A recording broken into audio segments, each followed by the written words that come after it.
एक दो बंदों के पैगामात आए हैं कि यार कुछ नरमी कर लो, कुछ ऐसे वो। मैंने उनको यही जवाबात आगे से दिए। मैंने कहा कभी सोचना भी ना, इसमें कोई सदाकत नहीं है, ना हम सुलह करने जा रहे, ना हम सुलह करेंगे और ना ही हमारे पास कोई आए सुलह के लिए। मैंने कहा चाचू से क्या बात हुई? कहता कुछ नहीं, चाचू कहते हैं कि आप घर चलो, मैं आ जाऊँगा। मैंने कहा बात हुई थी? कहते हाँ। मैंने कहा फिर? कहता मैं ऐसे चाचू ऊपर लेट के मैं रोया। ये वल्ला यकीन माने, ये ऐसे ही उसने कहा कि मैं ऊपर लेट के ऐसे रोया हूँ। तो जब आया तो कपड़े उसके ऐसे मट्टी के साथ भरे पड़े थे। अस्सलाम वालेकुम, ज़ेडन मीडिया के साथ मैं हूं आपकी होस्ट बुशरा शकील। नाज़रीन, इस टाइम मेरे साथ मौजूद हैं रईस के बड़े भाई, जो कि बहुत आज तकलीफ़ में है। ऑफ कैमरा भी इनसे कुछ बातें हुई तो ये रो रहे थे। कुछ चीज़ें हो रही हैं, वो क्या हो रही हैं जो इनको परेशान कर रही हैं, इनसे पूछते हैं। क्योंकि मैं कुछ थोड़ा सा आपको बता देती हूँ यहाँ पे कि इनके कानों तक ये पहुँच रहा है कि कुछ लोग कह रहे हैं कि जी हम सुलह कर रहे हैं, हम पैसे ले रहे हैं और हम आमना और फरहान को माफ़ कर देंगे। तो इनसे पूछते हैं कि ये क्या मामला हैं। अस्सलाम वालेकुम। वालेकुम सलाम। अच्छा अली भाई, ये बताइए कि ज़रा ये जो लोग कह रहे हैं कि जी इन्होंने बड़ी भारी रकम ले ली है और क्या स्क्रम लेती है, दो सुलह करने जा रहे हैं, इनको माफ़ करने जा रहे हैं, तो ये ज़रा बताएं इसमें कितनी सदाकत है? इसमें कोई सदाकत नहीं है, ना हम सुलह करने जा रहे, ना हम सुलह करेंगे और ना ही हमारे पास कोई आए सुलह के लिए। क्योंकि हमने पहले भी बता चुके हैं कि हमारे ज़ख़म बहुत भरे पड़े, गहरे ज़ख़म हैं। ज़ख़म हमारे कभी नहीं भर सकते। ये ता क़यामत या ता हयात जो हो, जब तक हमारी ज़िंदगी नहीं है तब तक के लिए ज़ख़म है। हम मरेंगे तो ये ज़ख़म भूल पाएंगे। कोई भी भाई या एक बाप या बहन बेटा, कोई भी इस तरह का कोई मामला होता है ना, कि जवान बेटा जिनका इस दुनिया से जाता है, वो भी इतनी दर्दनाक मौत दे के, तो उनके ज़ख़म जो होते हैं ना इतने गहरे होते हैं कि वो मरते दम तक वो ज़ख़म कभी पूरे नहीं होते। इसलिए मैंने उन लोगों से ये सवाल किया कि हमारे पास एक दो बंदों के पैगामात आए हैं कि यार कुछ नरमी कर लो, कुछ ऐसे वो। मैंने उनको यही जवाबात आगे से दिए। मैंने कहा कभी सोचना भी ना, इस नीयत से हमारे घर कभी ना आना, वैसे आना सो बिस्मिल्लाह ना है ना हमारे पास। ठीक है, हम तो मरे पड़े हैं। जो मरे होते हैं ना उनका हाल क्या होता है अल्लाह जानता है, या जिन पे पड़ी होती वो जानता है। और आप बराए मेहरबानी करके हमारे घर ना आएँ, नहीं तो आपके साथ अच्छा नहीं होगा। कोई भी इस तरह का कोई मामला जो है ना, हम कभी नहीं बर्दाश्त कर पाएंगे कि हम लोग इनके साथ सुलह कर लें या इनके साथ कुछ नरमी कर लें। इस तरह की कोई बात नहीं। ना हमने सुलह की है मैडम, ना हम सुलह करेंगे और ना ही आगे करने वाले सुलह।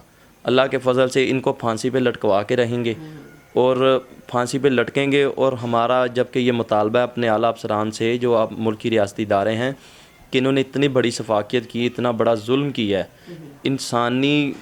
एक इंसान की बर्बियत की इन लोगों ने, तो इनको सरेआम चौक चौराहे पे खड़ा करके सरेआम इनको फांसी दी जाए, ताकि ये दुनिया के लिए इबरत का निशाना बने। ठीक है, हम तो इतने मरे पड़े ना कि एक एक सांस में हम जीते, एक एक सांस में मरते हैं। कि हमारा भाई था, आज 8 तारीख है, आज से 6 दिन बाद मेरे भाई की शादी थी। आज से 6 दिन बाद शादी थी, तो हम लोग वो पल को याद करते हैं कि यार 6 दिन बाद शादी थी, आज बहनों ने आ जाना था, कभी वो हमने ये तैयारी शुरू कर लेनी थी, कभी वो कर लेनी थी।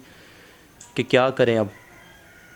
हम रोज़ जाते हैं अपने भाई के पास, उसकी कब्र पे जाते हैं, मैं चला जाता हूँ।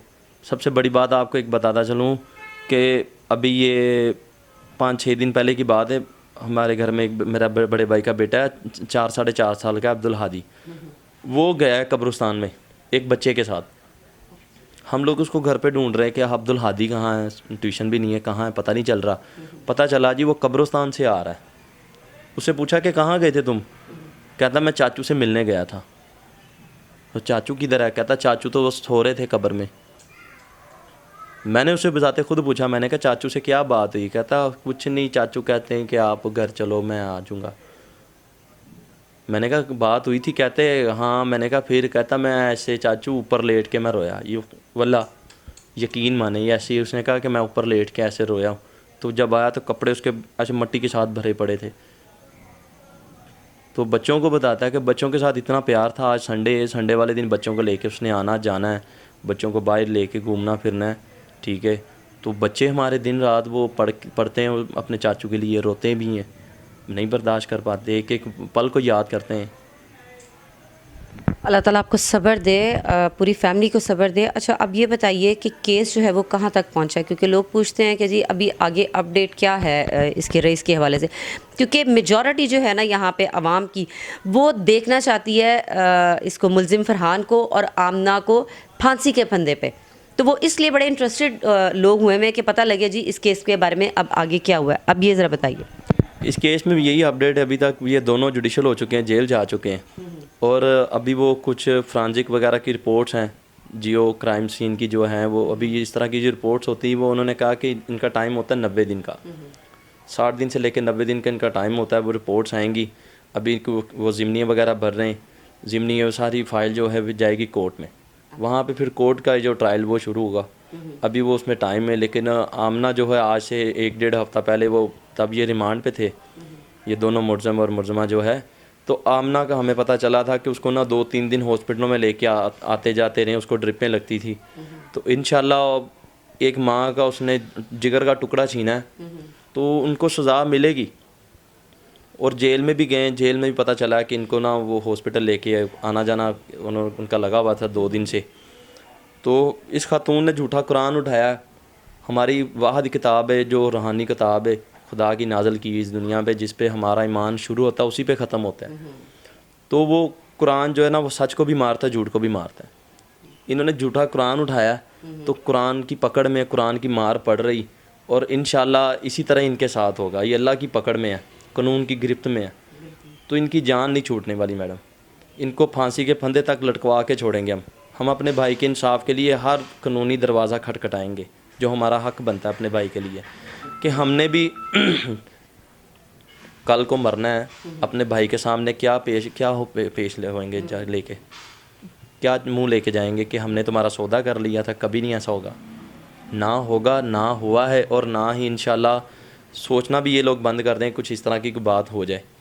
ٹھیک ہے, مجھے ایک وہ بندے کا پیغام آیا جی, اس کے 3 بچے وہ ایسے رل جائیں گے. میں نے کہا اس کے تجھے 3 بچے دکھائی دے رہے, تجھے وہ ماں نہیں دکھائی دے رہی جس کا 23 سال کا نوجوان اتنا خوبصورت لڑکا تھا. یہ کس نے کہا کہ جی آمنہ کے 3 بچے رول جائیں گے تو معافی دے دو؟ یہ ایک وہ میڈیا کے ذریعے مجھے پیغامات ملا تھا, تو ان کو ہی میں نے یہ سوال آگے سے کیا کہ میں نے کہا یہ میرا ان کو جا کے جواب دینا, جس بندے نے تجھے بھیجا نا بھائی, یہ ان کو پیغام دینا میرا کہ تمہیں اس کے 3 بچے دکھائی دے رہے ہیں, تو تمہیں وہ 23 سال کا نوجوان نہیں دکھائی دیا جس کا شی جوان وہ 23 سال کا نوجوان تھا بچہ, وہ ماں نہیں تجھے دکھائی دے رہی. اس ماں کے اوپر کیا بیت رہی ہے؟ ٹھیک ہے, وہ ماں کبھی ان کو چھوڑے گی؟ کبھی نہیں چھوڑے گی. میری بوڑھے ماں باپ جو ہے نا ایسے جولیاں اٹھا کے نا دن رات ان کو بد دعائیں دیتی ہیں. تو ایک ماں کی بد دعا جو ہوتی ہے نا وہ 7 عرشوں کو ہلا کے رکھ دیتی ہے. ٹھیک ہے, تو انہوں نے میری ماں کا جگر کا ٹکڑا چھینا, کیا میری ماں ان کو معاف کرے گی؟ کبھی نہیں کرے گی.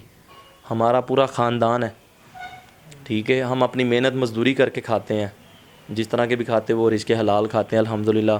تھوڑی کھا لو اچھی کھا لو, ہمیں اپنے رب پہ یقین ہے, تو ہم لوگ ایسی چیزوں پہ لعنت بھیجتے ہیں. ٹھیک ہے, ہمیں اس طرح کا کوئی لالچ نہیں ہے, نہ ہم لالچ میں آئیں گے. ہمارا مطالبہ یہی ہے کہ ان کو چوک چوراہے پہ کھڑا کر کے نا سر عام ان کو پھانسی پہ لٹکایا جائے, تاکہ یہ دنیا کے لیے عبرت کا نشانہ بنے. انشاءاللہ, یعنی کہ معافی کی کوئی گنجائش نہیں اور نہ ہونی چاہیے. معافی کی گنجائش تو بالکل بھی نہیں ہے. سوچنا بند کر دیں کہ معافی خلافی ان کے ساتھ ہو جائے گی. یہ ہم لوگ بھرے پڑے ہیں کہ ہمارے پاس کوئی بھی نہ آئے, اگر کوئی آیا تو اس کو بھی پتا ہے کہ اس کا ریزن کیا ہوگا. جی ناظرین, یہ پیغام ان لوگوں کے لیے تھا جو یہ کہہ رہے ہیں کہ جی رئیس کے بھائی جو ہیں یا رئیس کی فیملی جو ہے وہ فرحان سے صلح کرنے جا رہے ہیں یا کوئی معافی شافی دینے جا رہے ہیں بھاری معاوضے کے عوض. تو ایسا کچھ بھی نہیں ہے. خدا را اس طرح کی باتیں مت کریں, مت سوچیں. یہ فیملی پہلے ہی بہت تکلیف, بہت کرب میں ہے. بشریٰ شکیل کو اجازت دیجیے. اللہ حافظ.